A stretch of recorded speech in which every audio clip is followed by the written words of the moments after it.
Buenas tardes, sean todos bienvenidos. Hoy voy a realizar un comentario que he titulado Sin presiones al Tribunal Supremo.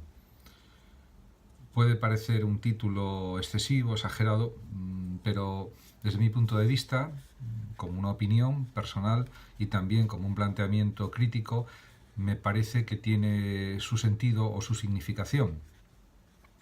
Está claro que el Supremo sienta en el banquillo a Junqueras y a otros 17 líderes secesionistas catalanes. Esto es un hecho, el juicio se va a celebrar, como ya se sabe, en enero, a principios de enero del próximo año, o en enero del próximo año, y a mí esto me parece bien. La justicia es un poder independiente, es uno de los tres poderes del Estado, como es sabido. Está el poder ejecutivo, el legislativo y el judicial, y en mi opinión estos días están circulando declaraciones, comentarios, opiniones por parte de algunos miembros del gobierno actual que a mí no me parecen realmente muy acertadas esas declaraciones.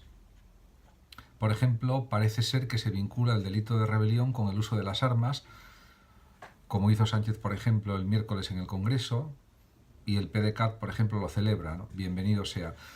En este sentido, puede haber distintas interpretaciones de lo que se puede comprender o entender por rebelión, y eso me parece algo perfecto. En un Estado de Derecho se pueden comentar libremente sobre distintas interpretaciones de lo que se puede considerar rebelión o no. A mi juicio, no necesariamente tiene que haber un uso de las armas para que eso se pueda considerar rebelión. Y en el caso del Tribunal Supremo, pues parece que entiende que ha habido actos de violencia y que ha habido uso de la fuerza para celebrar el referéndum de hace un año, un referéndum ilegal, la declaración unilateral de independencia, que también existió, aunque quedó sin valor, que también no se cumplieron sentencias constitucionales por parte del gobierno de la Generalitat en su tiempo, etcétera, etcétera. Está claro también que estas personas que están encausadas en el banquillo están encausadas por unos motivos, por los delitos de rebelión, malversación y desobediencia, que no es poca cosa. Todo esto puede ser discutido, por supuesto, pero es una cuestión evidente y clara. En cuanto a otras cuestiones, parece ser que, según dicen los medios de comunicación y también según lo que se ve en televisión, en las distintas cadenas de televisión, en la radio, etcétera, parece ser que el presidente del gobierno da a entender como que lo sucedido hace un año en Cataluña no hubo delito de rebelión. Bueno, está en su derecho de decirlo, lógicamente, puede tener sus argumentos, sus ideas, pero en mi opinión yo creo que sí es rebelión. ¿Por qué?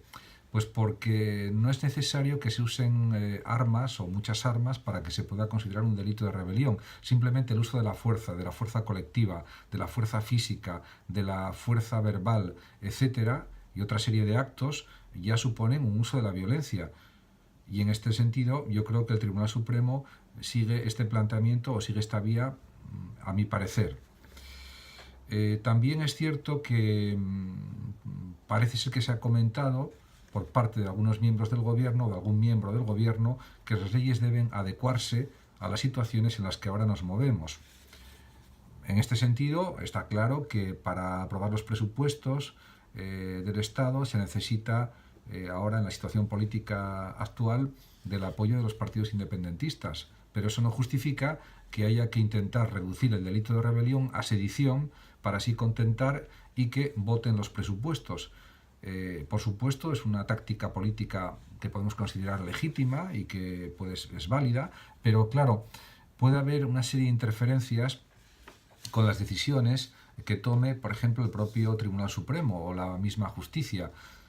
En este sentido, el PDCAT, por ejemplo, ha pedido que se rebaje la calificación de rebelión a sedición, que es menos grave. Bueno, esto es entendible, lógicamente que lo digan, pero a quien le corresponde juzgar la cuestión es precisamente a los jueces del Tribunal Supremo. Por supuesto que todo esto es opinable en los medios de comunicación, en debates, etcétera. Pero parece ser, según fuentes del Supremo, algo que dicen distintos medios de comunicación y que supongo que será cierto, parece que hay fuentes del Supremo que lamentan que existan presiones explícitas por parte de algunos políticos para que se rebaje un poco la pena o que se rebajen los supuestos de rebelión y que incluso, bueno, pues intentar conseguir que haya pues un tratamiento menos duro con los presuntos secesionistas con los que están realmente detenidos por el delito de rebelión.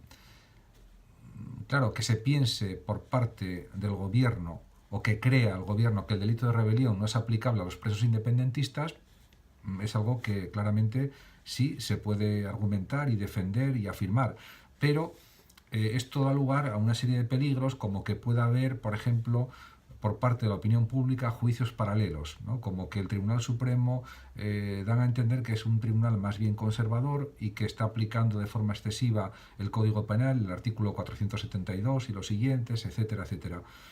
Y realmente yo considero que no es así.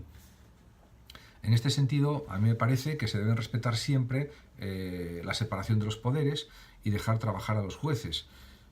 Es verdad que se está dejando trabajar a los jueces, pero existe un ambiente político que parece que está intentando presionar las actitudes judiciales de alguna manera. Tanto es así que, por ejemplo, se dice que tanto el PDeCAT como Esquerra Republicana han considerado positivo que el presidente haya puesto en duda la aplicación del delito de rebelión y con todo no lo consideran suficiente.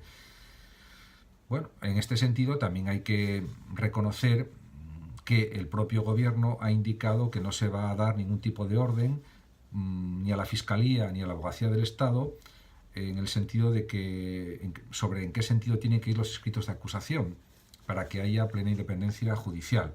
Esto también hay que decirlo. Lo que pasa que el ambiente, a mi juicio, está bastante enrarecido y, claro, diríamos que el asunto central es considerar si la rebelión ha existido y si es un delito contra la Constitución, contra el ordenamiento político constitucional de España, contra el Estado de Derecho, y a mi juicio lo es muy claramente, y por eso están encarcelados en prisión preventiva pues todos los líderes independentistas. No es por una cuestión casual, es porque el propio Tribunal Supremo, las instancias judiciales lo han considerado ajustado a las leyes, ajustado al Código Penal, ajustado a derecho, y por eso están en esa situación.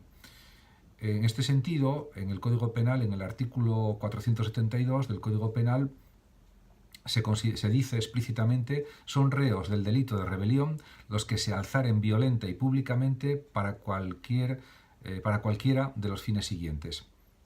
Entre estos fines, hay una lista de ellos, yo prefiero destacar dos, el primero y el quinto, simplemente. El primero dice derogar, suspender o modificar total o parcialmente la Constitución, y el quinto dice así: declarar la independencia de una parte del territorio nacional. Solamente con estos dos puntos o supuestos del artículo 472 del Código Penal es suficiente para que estos líderes independentistas estén encarcelados de forma preventiva y que vaya a haber un juicio oral a partir de enero para delimitar responsabilidades, para que también tengan su derecho a la defensa, que se aporten pruebas, etcétera, y que se desarrolle el juicio y luego pues una sentencia en la que se dictará. Y bueno, los jueces son expertos en estas cuestiones y han considerado que sí ha habido rebelión y no sedición. Y tienen sus razones jurídicas, sus motivos, y tienen bueno, sus argumentaciones, que las expondrán en la sentencia, y que también anteriormente pueden exponer sus argumentaciones, sus criterios, etc.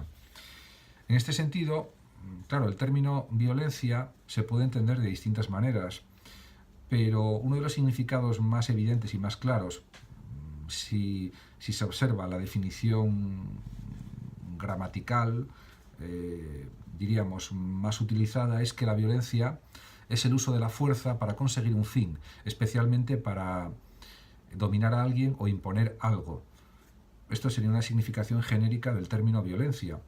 Después está claro que existen muchos tipos de violencia, violencia física o verbal, violencia colectiva, etc. En este sentido, está claro que hay pruebas evidentes de que ha habido violencia hace un año con la Declaración Unilateral de Independencia, con el referéndum ilegal, y ha habido actos de violencia de los que existen pruebas evidentes, vídeos, etcétera, y otro material, declaraciones de testigos, etcétera, etcétera. Y en este sentido se puede considerar que es mayor violencia o menor violencia, pero que ha habido violencia me parece indiscutible. Y el propio Tribunal Supremo parece que lo considera de esa manera, porque si no, no estarían detenidos de forma preventiva los acusados de rebelión. En este sentido, está claro que todo este tipo de cuestiones se pueden debatir, etcétera, pero a mi juicio y a mi opinión, se debe respetar mucho la profesionalidad de los jueces, su saber, sus conocimientos jurídicos, y también tener en consideración que antes de acusar y antes de condenar tiene que haber pruebas de los delitos. Y lógicamente en España, que es un país democrático, un país que tiene un Estado de Derecho consolidado, a nadie se le condena sin pruebas y sin un derecho a la defensa y con unas garantías procesales. Y se puede decir que el Poder Judicial está siendo ejemplar en ese sentido y lo seguirá siendo. Por tanto, hay que esperar a ver la decisión del tribunal, a ver la sentencia en este juicio y veremos lo que sucede. Y además siempre puede haber pues, la posibilidad de recurrir la sentencia, etcétera, etcétera. Bien, gracias a todos por ver este vídeo y hasta mi próximo vídeo. Muchas gracias a todos por su atención, saludos a todos y hasta siempre. Gracias.